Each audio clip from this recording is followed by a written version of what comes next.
চাকরি তাদের সহায়তা করেছে, এটা ছিল নরেন্দ্র শিক্ষকের অপরাধ। কিন্তু রাষ্ট্র এখন তামাশা দেখছে, শিক্ষকরা তাদের দাবি পূরণের জন্য তাদের বাদের দাবি, তাদের ন্যায্য অধিকার পাওয়ার জন্য রাজপথে মিছিল করছে, কিন্তু তাদেরকে পাওনাটুকু বুঝে দিচ্ছে না। আমরা বিরোধ আহ্বান জানাই, সকল দলের সর্বসম্মতিক্রমে বাংলাদেশের এমন কোন দলের প্রতিনিধি এখানে আসে নাই যে তারা এসে এই শিক্ষকদের যৌক্তিক দাবির সাথে তাদের দাবি একাত্মতা প্রকাশ করে, এমন কোনো দল নেই। তারপরেও তারা এগুলো দিচ্ছে না। রাষ্ট্র ক্ষমতাকে তারা সারা জীবন বসে থাকতে, তারা রাষ্ট্র চালাবে, সারা জীবনের চুক্তি নিচ্ছে। তারা সকল রাজনৈতিক দলেরা এখানে শিক্ষকদের যৌক্তিক দাবির সাথে তাদের একাত্মতা প্রকাশ করেছেন। তারা বলেছেন শিক্ষকদের দাবি আপনারা মেনে নেন।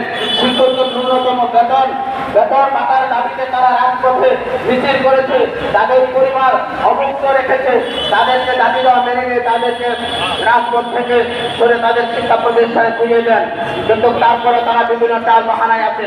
আমরা এখনো বলছি, আমাদের সকল দলের নেতারা যখন নেতৃবৃন্দরা ভবিষ্যৎ দেশ পরিচালনা যারা করবে তাদের সম্মতি আছে, তাহলে আপনাদের কারো সম্মতি নেই। আমরা এখনো আশায় আছি, আমাদের প্রধান উপদেষ্টা, আমাদের অভিভাবক, শিক্ষক সমাজের অভিভাবক, তিনি আমাদের অভিভাবক, আমাদের দুঃখ দুর্দশা তিনি জানেন, বুঝেন। আমরা এখনো তার কাছে দাবি জানাচ্ছি, আজকের মধ্যেই অথবা যে কোনো মুহূর্তে আজকের মধ্যে আমাদের প্রজ্ঞাপন দিয়ে আমাদেরকে ঘরে ফেরার ব্যবস্থা করবেন। আমরা অবুক্ত, আমরা দীর্ঘদিন ধরে প্রতিষ্ঠানে বিনা বেতনে আমরা পাঠদান করে যাচ্ছি, কিন্তু আমাদের এই দাবি মেনে নেওয়া হচ্ছে না।